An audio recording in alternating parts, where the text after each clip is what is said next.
Now, this section is going to be 4 clips by Jeb Bush. And honestly, I got to admit, he did pretty good in this debate, unlike the previous ones. I still don't agree with him on a bunch of stuff, but at least he sounded a lot more confident and he presented himself in a much better light. You've criticized several candidates in this field on this stage for what you call unrealistic ideas about how to fight terrorists, including Rubio and Cruz, on the issue of their refusing to give the president authority to enforce the deadline in Syria. Excuse me. But given the fact that your brother got us into 2 wars in Iraq and Afghanistan that have still not ended, what lessons have you learned from his mistakes, sir? Well, first, I was critical of the senators not giving the president the authorization to use military force. They should have made it more open-ended for the next president. We shouldn't have the warfighters have their arms tied behind their back, as President Obama wanted to do, but they had a chance to show support.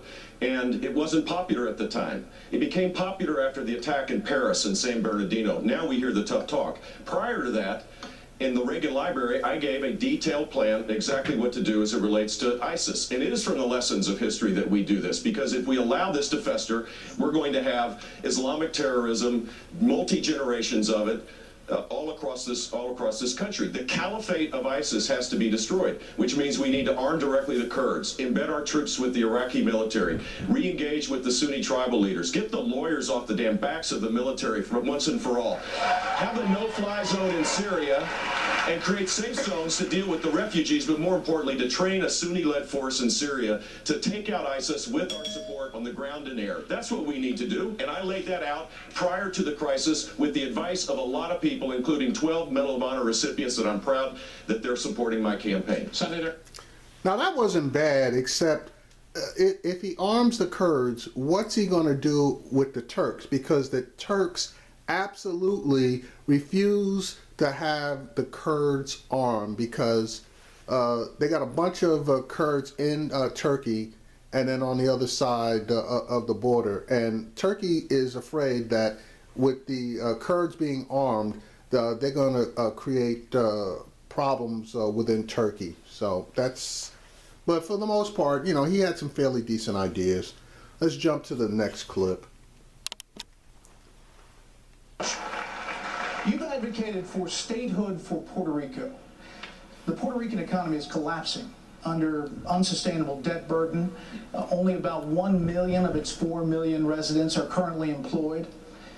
So should American citizens who you say are already overtaxed bail out Puerto Rico as well? No, they shouldn't, and I believe that Puerto Rico ought to have the right of self-determination. If I was a Puerto Rican, I'd vote for statehood so that they have full citizenship. They serve in the military. They would have to pay federal taxes. They would accept the responsibilities of full U.S. citizenship, but they should have the right of self-determination. Before you get to that, though, Puerto Rico is going to have to deal with the structural problems they face.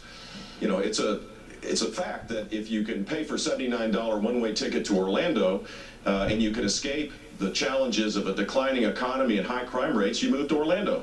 And a lot of people are doing that, and the spiraling out of control requires Puerto Rico to make structural reforms.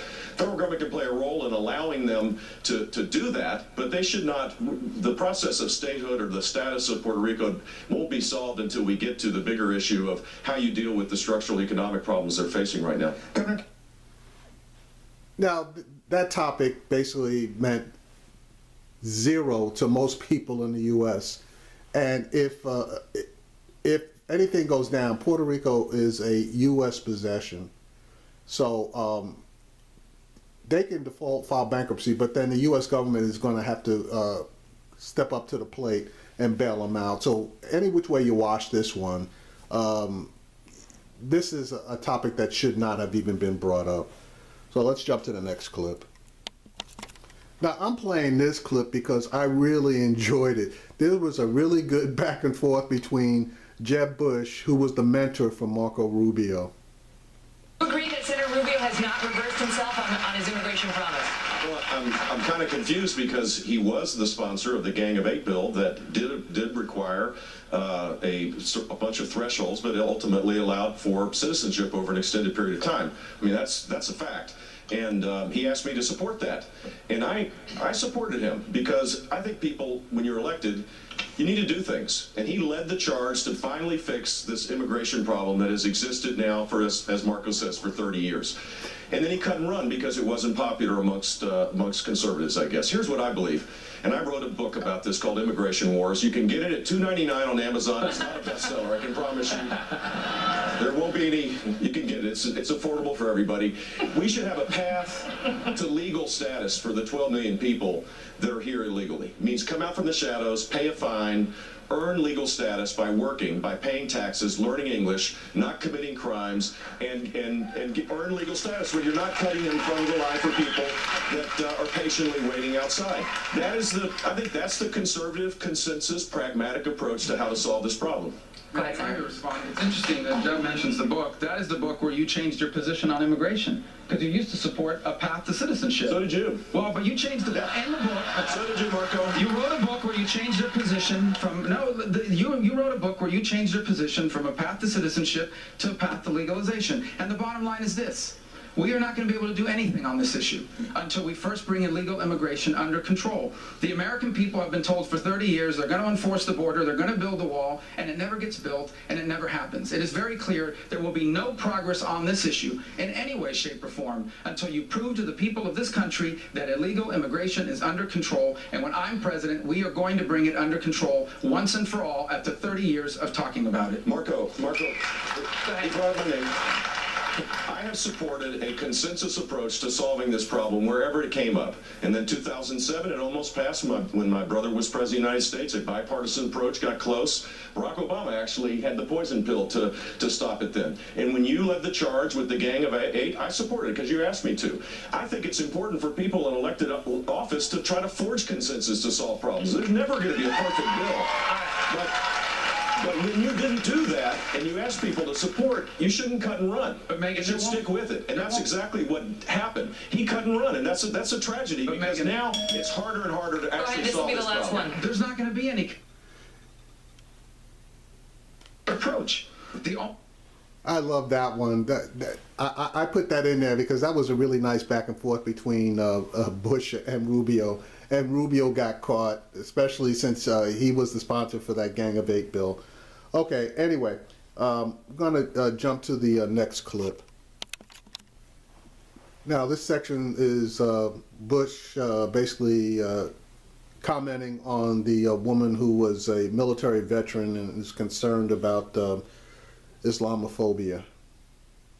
Beautiful young woman who's an entrepreneur who served in the military, first of all, is deserving of our respect for service in the military and the fact that she's an entrepreneur. And we should be a welcoming nation. Our identity is not based on race or ethnicity. It's based on a set of shared values. That's American citizenship. And Dulce Candy, a pretty cool name actually, that is now an entrepreneur of the YouTube, is part of that American experience, and we should celebrate it as conservatives. That's what we believe in. You can deal with the threat of terror and also recognize that this country should be aspirational across the board. And I think that's the false choice. And I apologize, it wasn't Islamophobia, it was immigration. So, and what he said made sense. Bush on immigration is definitely a moderate.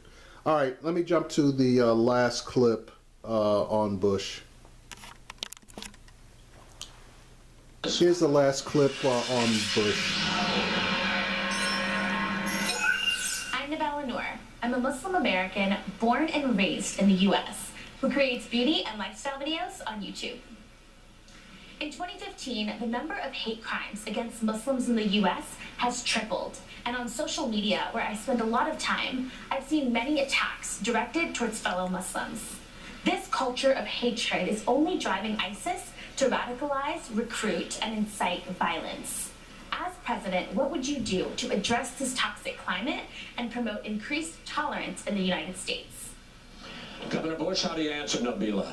Well, first of all, I think it's important that when we're running for the highest office in the land, that we recognize that we're living in dangerous times and we have to be serious about it, that our words have consequences. Donald Trump, for example, I'm glad I mentioned his name again, just if anybody was missing him. Mr. Trump believed that in reaction to people's fears that we should ban all Muslims. Well, that creates an environment that's toxic in our own country. Nabela is a rising entrepreneur. She wants to pursue the American dream. She's an American citizen. She should not feel uncomfortable about her citizenship. She's not the threat. The threat is Islamic terrorism. We need to focus our energies there, not these broad blanket kind of statements that will make it harder for us to deal with ISIS. We need to deal with ISIS in the caliphate. We need a strategy to destroy ISIS there. You can't do that without the cooperation of the Muslim world, because they're as threatened as we are. And so I think it's important for us to be careful about the language we use, which is why I've been critical of Donald Trump. Disparaging women, disparaging Hispanics. That's not a sign of strength. Making fun of disabled people, we're never going to win elections if we don't have a more broader, unifying message. Okay, anyway, that's the end of the last clip I'm going to play. I got to admit, though, even though I'd never vote for him, at least Bush is a moderate, you know. So if he did get in there, yeah, would things be great? Nah, probably not. But I don't think everything would be shot completely to hell if he got in, unlike a bunch of the other warmongers. So, and here comes a big one. The next video I'm going to do is going to be on Chris Christie, and this guy absolutely sucks.